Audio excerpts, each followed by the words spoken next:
Hi friends, അപ്പോൾ എല്ലാവർക്കും അച്ചസ് ഫ്ലേവറിലേക്ക് സ്വാഗതം. അപ്പോൾ ഇന്ന് ഇപ്പോൾ ക്രിസ്മസ് ഒക്കെ ആയതുകൊണ്ട് ഒരു അടിപൊളി വട്ടയപ്പത്തിൻ്റെ റെസിപ്പിയാണ്. അപ്പോൾ അരിയൊന്നും അരയ്ക്കാതെ തന്നെ നമ്മുടെ അരിപ്പൊടിയൊക്കെ വെച്ചിട്ട് എങ്ങനെ അടിപൊളിയായിട്ടുള്ള ഒരു വട്ടയപ്പം വളരെ പെട്ടെന്ന് ഉണ്ടാക്കി എടുക്കാവുന്ന ഒരു റെസിപ്പിയാണ്. അപ്പോൾ നമുക്ക് ഇതിൻ്റെ ഇൻഗ്രീഡിയൻസും ഇതിൻ്റെ പ്രിപ്പറേഷനും ഒക്കെ ഒന്ന് കണ്ടു നോക്കാം. ഇപ്പോൾ നമ്മുടെ ക്രിസ്മസ് സ്പെഷ്യലായിട്ടുള്ള വട്ടയപ്പം തയ്യാറാക്കുന്നതിനായിട്ട് ഞാനിത് അരിപ്പൊടിയിലാണ് തയ്യാറാക്കുന്നത്. അതുകൊണ്ട് തന്നെ ഞാനിവിടെ എടുത്തേക്കുന്നത് 2 കപ്പ് അരിപ്പൊടിയാണ്. 150 ഗ്രാം വരുന്ന കപ്പിന് 2 കപ്പാണ് ഞാൻ എടുത്തേക്കുന്നത്. 1 കപ്പ് ഞാൻ ഇതുപോലെ പാത്രത്തിലേക്ക് ഇട്ട് കൊടുത്തിട്ടുണ്ട്. അപ്പോൾ ഇനി ഈ 1 കപ്പ് കൂടെ ചേർത്ത് കൊടുക്കാം. അപ്പോൾ മൊത്തം ഞാൻ 300 ഗ്രാം പൊടി എടുത്തിട്ടുണ്ട്. ഞാനിവിടെ എടുത്തേക്കുന്നത് വറുത്ത അരിപ്പൊടിയാണ്. അപ്പോൾ ഒന്ന് റോസ്റ്റ് ചെയ്തിട്ട് എടുക്കുക. അരിപ്പൊടി എടുക്കുമ്പോൾ വറുത്ത അരിപ്പൊടി എടുക്കാൻ ശ്രദ്ധിക്കുക. പിന്നെ ഇതിലേക്ക് ആവശ്യമായത് 1 കപ്പ് തേങ്ങയാണ്.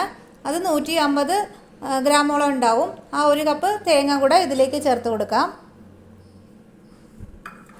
ഇനി ഇതിലേക്ക് ആവശ്യമായത് ഞാനൊരു 1/4 കപ്പോളം വെളുത്ത അവലാണ് എടുത്തേക്കുന്നത്. ഇതിപ്പോൾ കുതിർന്ന് കഴിഞ്ഞപ്പോഴത്തേക്ക് 1 കപ്പോളം ഉണ്ട്. അപ്പോൾ 1/4 കപ്പ് അവലെടുത്തതിന് ശേഷം ഒന്ന് കുതിർത്തതിന് ശേഷം ഇതിലേക്ക് ചേർത്ത് കൊടുക്കാം.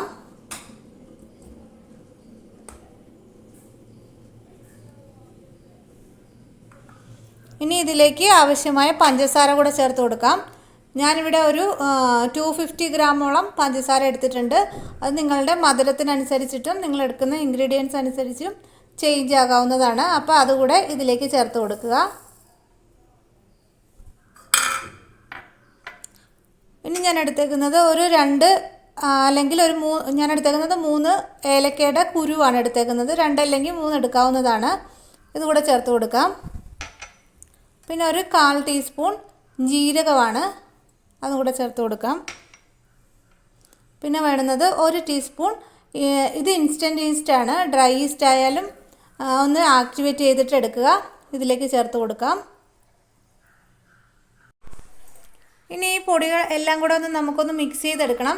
അതിനായിട്ട് കുറേശ്ശെ വെള്ളം ചേർത്ത് കൊടുക്കാം. ഞാനിവിടെ ചേർത്ത് കൊടുക്കുന്നത് ചൂടുവെള്ളമാണ്. ചെറിയ ചൂടുവെള്ളം ചേർത്ത് കൊടുക്കുക. അപ്പോൾ പെട്ടെന്ന് തന്നെ നമുക്കിത് പൊങ്ങി കിട്ടുന്നതാണ്. അപ്പോൾ എല്ലാം കൂടെ നന്നായിട്ടൊന്ന് മിക്സ് ചെയ്യുക.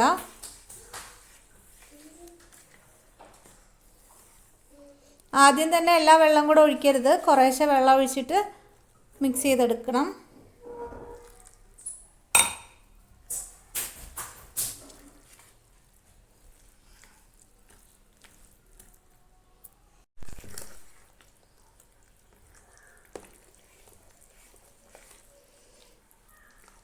ഇതൊന്ന് മിക്സിയിലിട്ട് നമുക്ക് അരച്ചെടുക്കേണ്ടതാണ്. ആ പാകത്തിന് നമുക്ക് ഇതിലേക്ക് വെള്ളം ഒഴിച്ച് കൊടുക്കാവുന്നതാണ്. ഞാനിപ്പോൾ ഇതിലേക്ക് ഒരു 1.5 കപ്പോളം വെള്ളം ചേർത്ത് കൊടുത്തിട്ടുണ്ട്.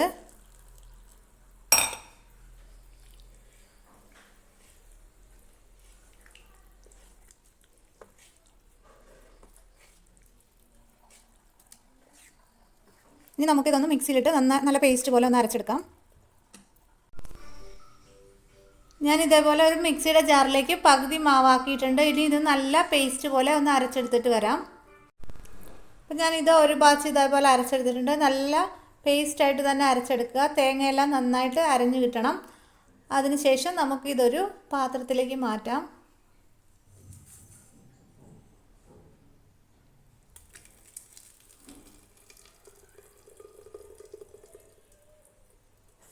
ഇനി ബാക്കിയുള്ള മാവ് കൂടെ ഇതുപോലെ ഒന്ന് അരച്ചെടുക്കണം.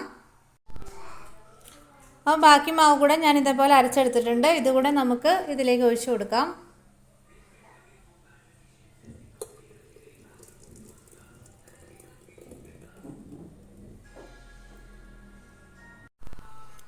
ഇനി ഈ മാവ് രണ്ടും കൂടെ നന്നായി ഒന്ന് മിക്സ് ചെയ്ത് കൊടുക്കുക. നമ്മൾ അപ്പത്തിനൊക്കെ സാധാരണ അരയ്ക്കുന്ന അതേ പാകത്തിന് തന്നെയാണ് ഇതിൻ്റെ മാവ് വേണ്ടത്. അപ്പോൾ നന്നായി ഒന്ന് മിക്സ് ചെയ്ത് കൊടുക്കുക.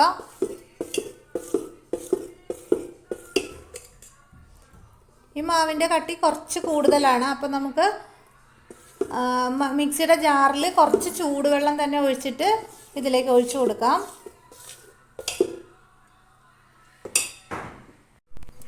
മിക്സിൻ്റെ ജാറിലേക്ക് ഞാനൊരു 3 ടേബിൾ സ്പൂൺ വെള്ളം കൂടെ ചേർത്തിട്ട് ഇതിലേക്ക് ഒഴിച്ചു കൊടുക്കുന്നുണ്ട്.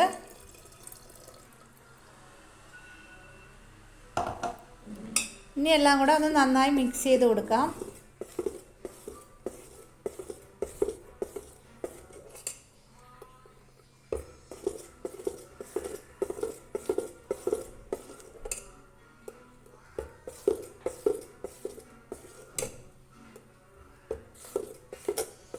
ഇപ്പോൾ വെള്ളത്തിൻ്റെ എല്ലാ അളവ് കറക്റ്റായിട്ടുണ്ട്. ഇനി നമുക്കിതൊന്ന് ഫെർമെൻറ്റ് ചെയ്യാനായിട്ട് ഒരു 4 അല്ലെങ്കിൽ 5 മണിക്കൂറോളം ഒന്ന് മൂടിയിട്ട് വയ്ക്കാം. ക്ലൈമറ്റിനനുസരിച്ചിട്ട് ചിലപ്പോൾ ചേഞ്ച് ആവാൻ ചാൻസ് ഉണ്ട്. പിന്നെ ചൂടുവെള്ളം ഒഴിച്ചത് കൊണ്ട് തന്നെ നമുക്ക് പെട്ടെന്ന് തന്നെ പൊങ്ങി കിട്ടും. അപ്പോൾ ഇനി നമുക്കിതൊന്ന് അടച്ചിട്ട് പൊങ്ങാൻ വേണ്ടിയിട്ട് മാറ്റി വയ്ക്കാം.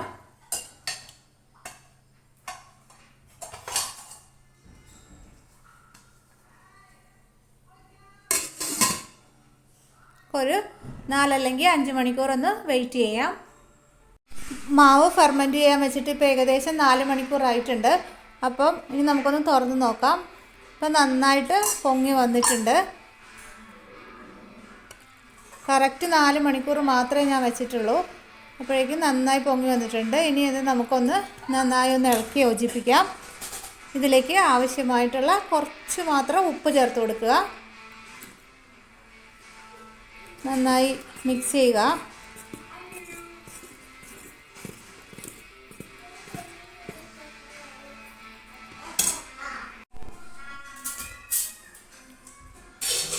ഇനി ഇത് നന്നായി മിക്സ് ചെയ്തതിന് ശേഷം ഒരു 10 അല്ലെങ്കിൽ 15 മിനിറ്റ് ഒന്നുകൂടെ ഒന്ന് റെസ്റ്റ് ചെയ്യാൻ വേണ്ടിയിട്ട് ഒന്ന് മാറ്റി വയ്ക്കാം നമുക്ക്. അതിന് ശേഷം ഉണ്ടാക്കിയെടുക്കാവുന്നതാണ്.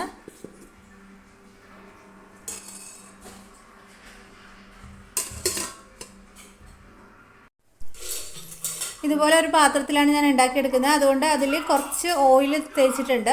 വെളിച്ചെണ്ണയാണ് തടവിയേക്കുന്നത്. അപ്പോൾ ഇനി ഇത് നമുക്ക് ഏകദേശം 15 മിനിറ്റ് കഴിഞ്ഞിട്ടുണ്ട്. ഇനി നമുക്ക് വട്ടയപ്പം ചുട്ടെടുക്കാം. വട്ടയപ്പം ഇതാക്കി എടുക്കാൻ വേണ്ടിയിട്ട് ഞാനിവിടെ ഒരു ഇഡലിപ്പാത്രമാണ് യൂസ് ചെയ്തേക്കുന്നത്. അതിൽ വെള്ളം ഒഴിച്ച് ഇപ്പോൾ തിള വന്നിട്ടുണ്ട്. ഇനി നമുക്ക് പാത്രം വെച്ച് കൊടുത്തിട്ട് മാവ് ഒഴിച്ച് കൊടുക്കാം. ഇതിലേക്ക് പാത്രം വെച്ച് കൊടുക്കാം ആദ്യം.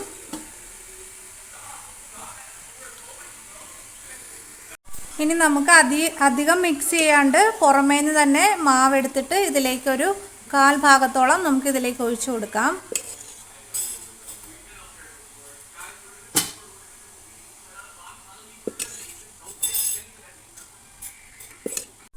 ഇനി ഇതിലേക്ക് വേണമെങ്കിൽ ഇതേപോലെ കാഷ്യൂനട്ട് വെച്ച് കൊടുക്കാവുന്നതാണ്. ഓപ്ഷണലാണ്.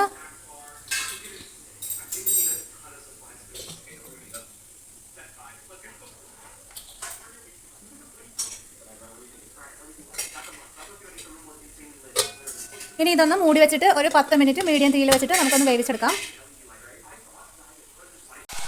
ഇപ്പോൾ ഏകദേശം 10 മിനിറ്റ് ആയിട്ടുണ്ട്. നമുക്കിതൊന്ന് തുറന്ന് നോക്കാം. ഇതിനി വെന്തോന്ന് നമുക്ക് എന്തെങ്കിലും ഒരു ടൂത്ത് പിക്കോ എന്തെങ്കിലും ഉപയോഗിച്ചിട്ട് ഒന്ന് കുത്തി നോക്കുക. ഇതിപ്പോൾ നന്നായി വെന്തിട്ടുണ്ട്. ഇതിൻ്റെ ഉള്ളിൽ നിന്ന് നമുക്കിത് എടുക്കാവുന്നതാണ്. ഇനി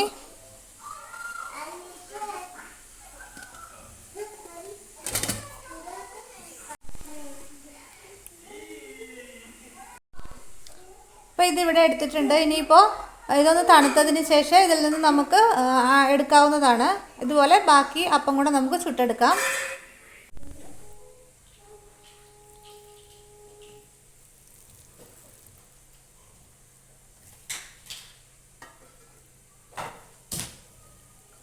ഇപ്പോൾ ഇത് ഒരെണ്ണം റെഡി ആയിട്ടുണ്ട്. ഇനി ഇതുപോലെ തന്നെ ബാക്കി കൂടെ ഉണ്ടാക്കിയെടുക്കാം.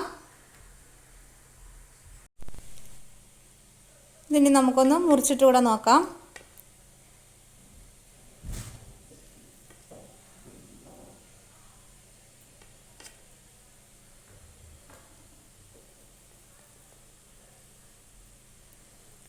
ഇത് നല്ല സോഫ്റ്റ് ആയിട്ടുള്ള വട്ടയപ്പാണ്. അപ്പോൾ അരിയൊന്നും കുതിർക്കാണ്ട് തന്നെ അരിപ്പൊടിയിൽ തന്നെ നമുക്ക് ഉണ്ടാക്കിയെടുക്കാവുന്നതാണ്. അപ്പോൾ എല്ലാവരും ഒന്ന് ട്രൈ ചെയ്ത് നോക്കുക. അപ്പോൾ ഇതേപോലെ ബാക്കി എല്ലാം നമുക്ക് ചുട്ടെടുക്കാവുന്നതാണ്.